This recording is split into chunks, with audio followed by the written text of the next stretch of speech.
Well, hello, and welcome to another episode of IET with Mike C. Man, I am so glad to be with you here today. Praise the Lord. I hope that you and yours are well. Well, today I want to share a few other things with you in regards to IET. And again, I in IET stands for information.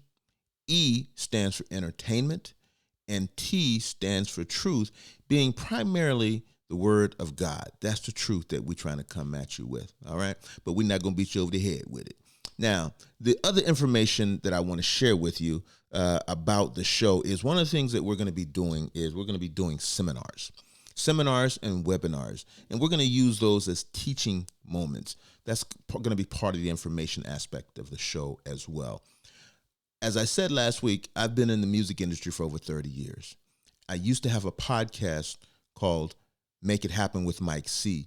And that podcast was designed to assisting anyone who wanted to be successful in the music industry, regardless of what you were doing, whether you were a manager, an artist, an agent, producer, whatever you wanted to do. That show was designed to help you be successful. Now, I was a manager, and a manager, one of the important parts of being a manager is knowing a lot of different aspects of the music industry. That's why I had that knowledge and was able to help others. Then I have a lot of friends who've been in the business a long time as well. And I had no problem calling on them, asking for their assistance to also help those who wanted to be successful.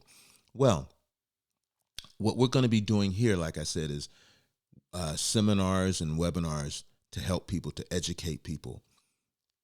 Here's an example of what I'm talking about. How many people know that publishing has always been and still is where the money is in the music business? Give you an example of what I'm talking about. Michael Jackson, 1985. Michael Jackson and Paul McCartney, very good friends, doing a lot of business together. Paul actually schooled Michael on publishing. What happened with that? Michael wound up outbidding Paul for the rights to the vast Beatles catalog, the publishing for the Beatles. He beat him out. He paid just over $47 million in 1985. Just over $47 million. Here's the thing, though. That catalog today, how much do you think that catalog is worth today? Well, yeah, I'm going to go ahead and tell you. That catalog today is valued at well over $1 billion. Actually, I've been told on numerous occasions that it's closer to over $2 billion. So you see, the money has always been and still is in publishing. Taylor Swift, when she initially signed with the first label she did, the typical thing is she didn't own her publishing. The label owned the rights to it for a certain amount of years. Well, her former manager, Scooter Braun, to be able to access her catalog, he purchased that label. So she's been trying to buy her publishing from him. It hasn't happened to this day. Now, she owns everything after, I'm not sure exactly what, maybe her second or third album. She owns her publishing for all of that. Another idea for you. Jay-Z. Jay-Z did not own his publishing until he started working at Def Jam. Look, publishing is big money, y'all. That's where it is. Sam Cooke wound up negotiating the right to get his publishing. Same thing with Ray Charles. Somebody that, from what I have been told, somebody that kind of schooled them on the publishing business was Frank Sinatra, who did own the rights to his publishing. So that's where the money's always been. And we're going to bring somebody on who really knows more about publishing to assist you in your knowledge of the publishing, so you can really own your own stuff. So that's going to be seminars and webinars. That's what we're going to do. We're also going to have a top 10. Matter of fact, I'm going to have a copy of our top 10 for quartet music coming from my sister Gwen Atkins. We're going to share that with you today. But we're also going to have a top 10 for contemporary gospel, maybe for Christian. We might even do some R&B and some hip hop. I will tell you this though. We're going to have a segment of the show where we're going to feature a particular song that I feel is special. And I'm going to share that with you today as well, that song for today. Don't have a name for it yet, but we're going to do those things today. Let me ask you a question. How many of you have ever heard of Africa Town? How about the Clotilda? Africa Town is a place in Mobile, Alabama. It's in a place called Plateau, which is a suburb of Mobile. How that came about was they came off of the Clotilda. You see, what happened there was when slavery was still legal, but the importation of slaves was illegal, there was a bet. Some wealthy guys got together. Two of them bet that they could import some slaves up under the guise of the authorities. Nobody would catch them. Nobody would see it. And they actually did exactly that. But once the slave ship got into port and after the slaves were off, they thought that the authorities were onto them. So they actually sank the ship in Mobile Bay. And that ship in 2019, they believe that they found the remnants of the Clotilda in 2019 in Mobile Bay. Now, those slaves that came off of that ship, if I remember correctly, 1/3 of them were sold to someone in North Carolina. The remaining 2/3, most of them stayed in the Mobile, the Plateau area. Those slaves, once slavery was over, they went to their former master. They asked him to give them some land so they could build homes for their families. And you know what his answer was. You must think I'm crazy. No, it didn't happen. So what they did, they got together. They all went to work and they pooled their money. And in a relatively short period of time, they raised enough money to be able to purchase land from the master there, and they built homes. Not only did they build homes, let me show you something here. Not only did they build homes, this is a cemetery. They built a church so they could worship together. They built a church in that area, and this cemetery is across the street from that church. In that cemetery, you have some former slaves, some of those slaves that came off of that ship. In particular, you have a guy by the name of Cujo Lewis. Cujo Lewis was one of the slaves that came off of the Clotilda. In 1927, Zora Neale Hurston wrote a book called Barracoon, and Cujo was the primary character in that book. And that book was detailed about them coming from Africa and what happened when they came to America and when slavery ended. As you see there, Cujo Lewis was born 1847. He died 1935 in what was called Plateau, which is called Africa Town as well. And I told you, my family, before we moved to California, that church, that's where we went to church. The school they built a school for their children. That school was called Mobile County. It's now called Mobile County Training Center. But I went to school there from first grade through second grade. I actually went to kindergarten in a back room at that church. But that school, Mobile County, it's called Mobile County Training Center now. Back then it was called Mobile County. Mobile County won the state football championship in 1965, I believe it was. They had some phenomenal athletes come out of county, football as well as baseball, probably some basketball players too. But that's Africa Town, which is located in Plateau, which is a suburb of Mobile, Alabama. I'm very proud of my history there. Look, let me share something else with you. I actually, at one point, was going to do another podcast, and I was going to call that podcast, Say What? I like that.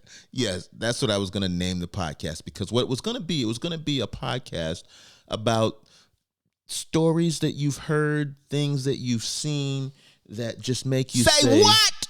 You don't have any choice but to say that. But I decided not to do the podcast, but I decided to add that into this particular show as a segment. So today, I'm going to give you the first segment of Say What? We're going to get it today. There is a town, let's say that. There's a town in Tennessee named Livingston, Tennessee. Livingston, Tennessee has a population of it's either 3,500 or 3,700, and the town is shrinking. That was a 2020 census. 2010, the population was something like 4,500. Now, out of that 35 or 3,700 people, 93% are Caucasian, 93% are white. The black population, less than 1%. You hear me? Less than 1%. Native Americans, also less than 1%. Hispanic Latino, just over 1.5%. Just over 1.5%. And Livingston has a black mayor. Since 2006, a black mayor in a town down south. You heard me? Down south, that has a population that's 93% white. That is kind of mind-boggling, but that's nothing compared to what this black mayor, this black man did in Livingston, Tennessee. What this black man did was he signed a proclamation last month making April Confederate History Month. You heard me? Confederate History Month. A black man signed a proclamation. Look, I've been trying to get an interview with the brother. I've been reaching out to his office because here's what I believe. I believe that maybe somebody in his family been kidnapped. They holding somebody, family members of his, hostage and made him sign that proclamation. I just can't believe that he would do that on his own accord. And guess what? The NAACP gave him a diversity award. Now, that says something about the NAACP, but we ain't going to go into that. We're going to leave them alone today. But can you believe that?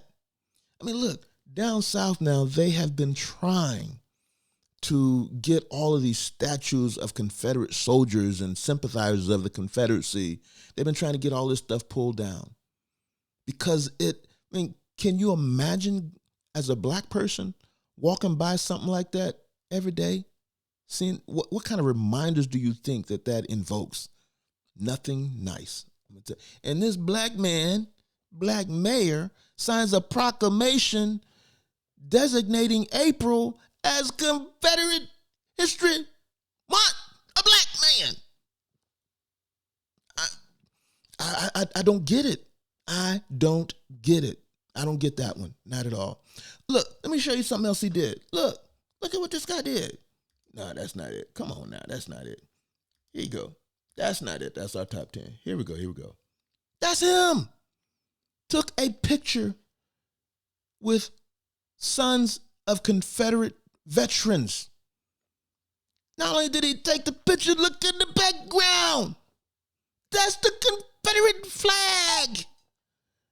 The Confederate flags. You got southern states removing the Confederate flag from its Capitol buildings, and this brother takes a picture with sons of Confederate veterans with the Confederate flag right behind them.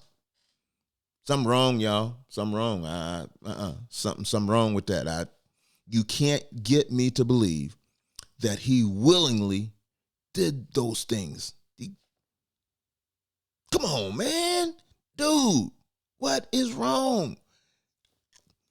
Talking about taking a people back a step, that is just amazing. I don't get it. But you know what? Maybe we'll do a documentary on that. You know, we'll get a little deeper into that, because I had a friend telling me, man, you don't want to be judgmental. I'm not being judgmental. What I'm doing is I'm stating my disbelief. That's what I'm doing. I'm stating my disbelief. I can't believe it. Look, in talking to that friend, I realized something. I realized that Livingston, Tennessee actually has a lot of similarities with the community that I grew up in when my family left Alabama. Livingston is predominantly white by far.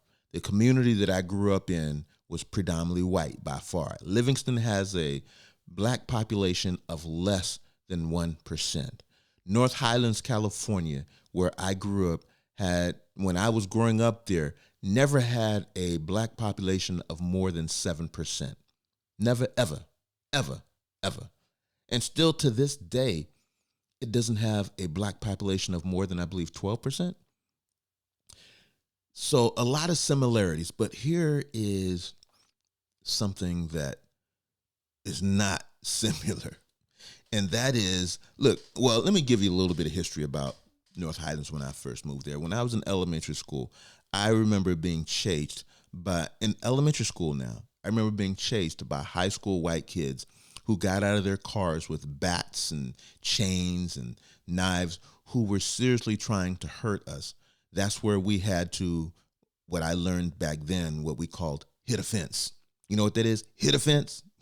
No, you don't walk up to it and hit it. What you do is you run. You run to the fence, you put your hands on top of that fence, and you jump and pull yourself at the same time over the fence.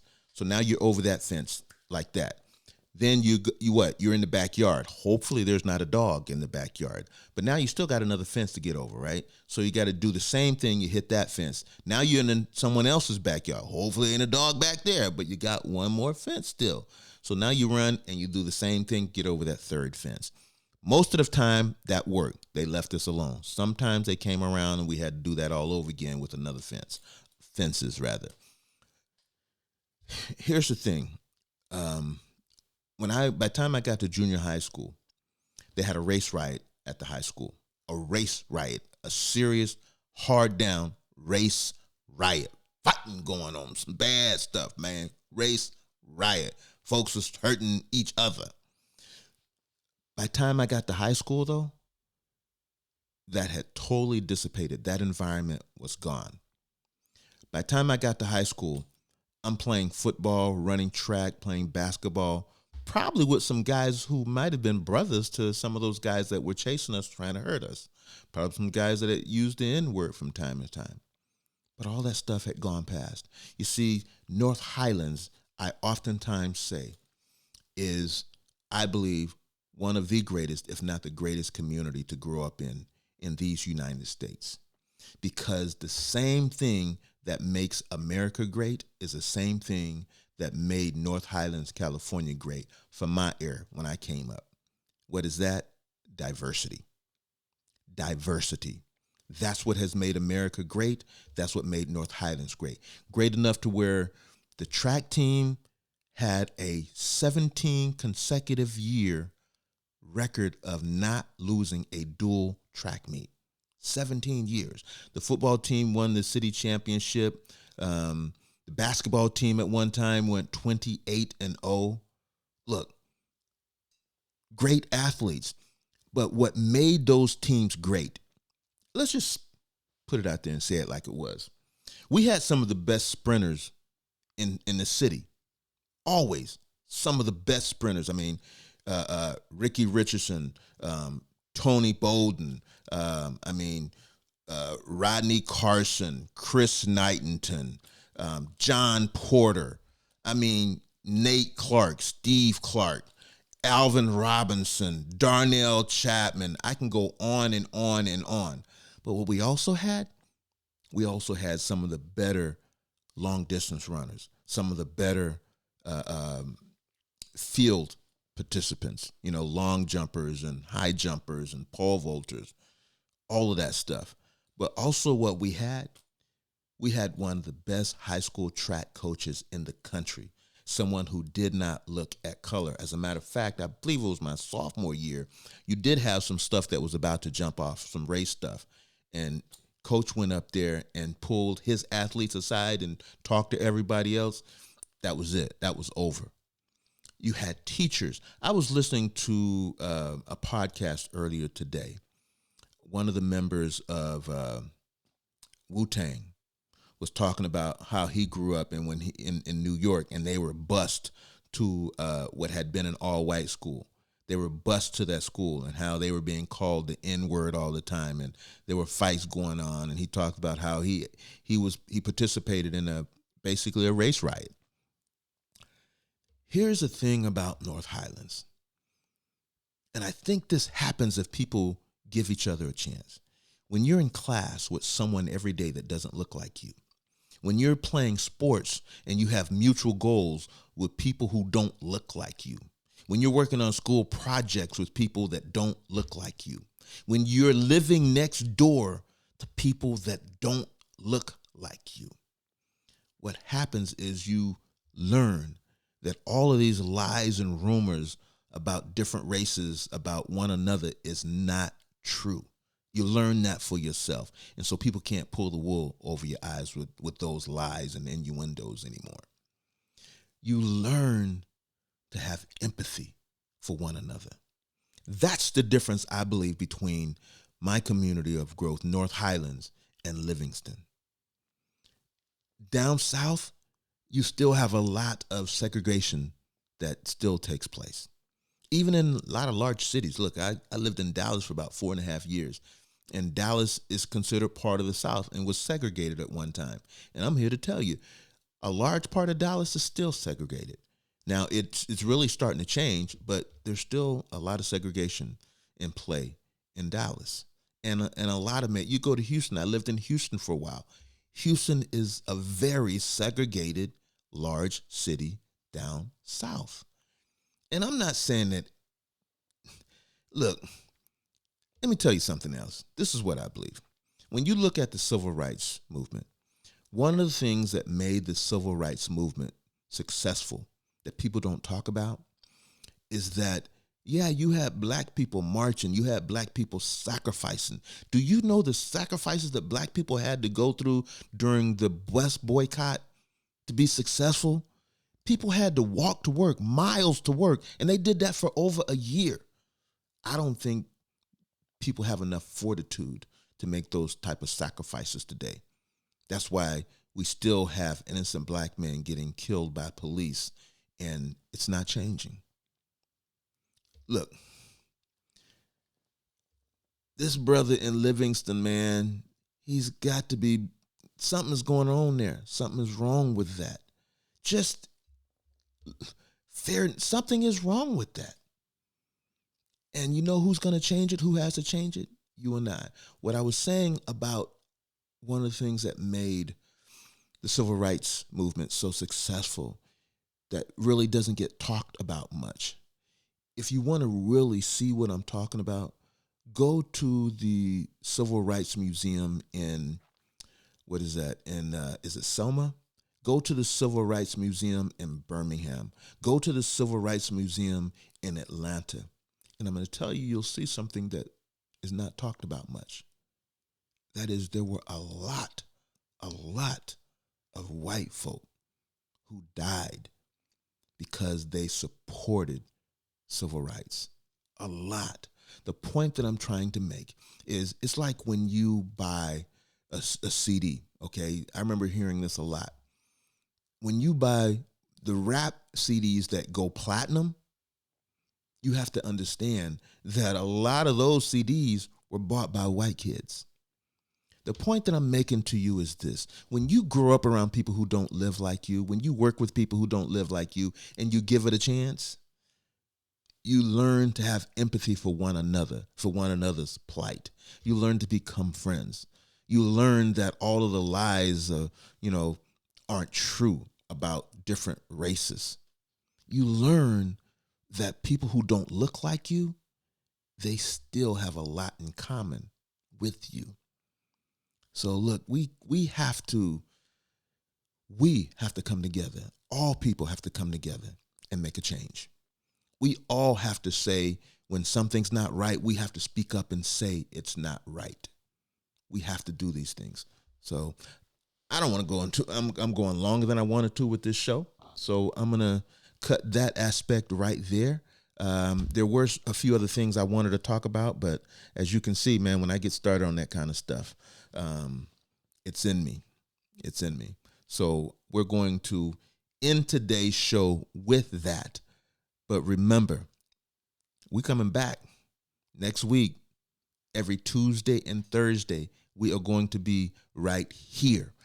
I actually was thinking about a good friend of mine who has gone on to glory. So I came across this video and I thought I'd share it with you. But before that, you know what I got to say, man. You know what I end every show with, whether it's this or whether it's the podcast, the radio show. Oh, let me remind you one other thing. We also have a web page that's going to be coming up within the next week or 2 weeks. On that web page, you'll be able to get all kind of information. You'll be able to watch this show on the web page. You'll be able to listen to the podcast on this web page. The commentary will be on the web page. The comics will be on the web page. Man, so much information. The name of the web page will be Dave Fox Production. Be looking for it. Dave Fox Production. So until next week, man, you know what I got to say.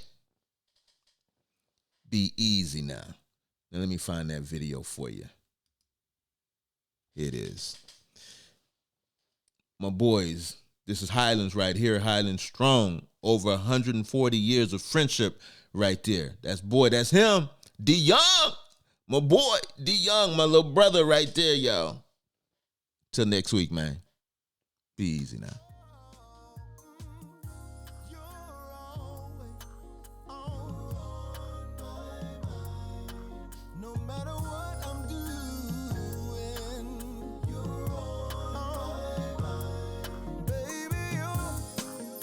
Going back to D Young, boy.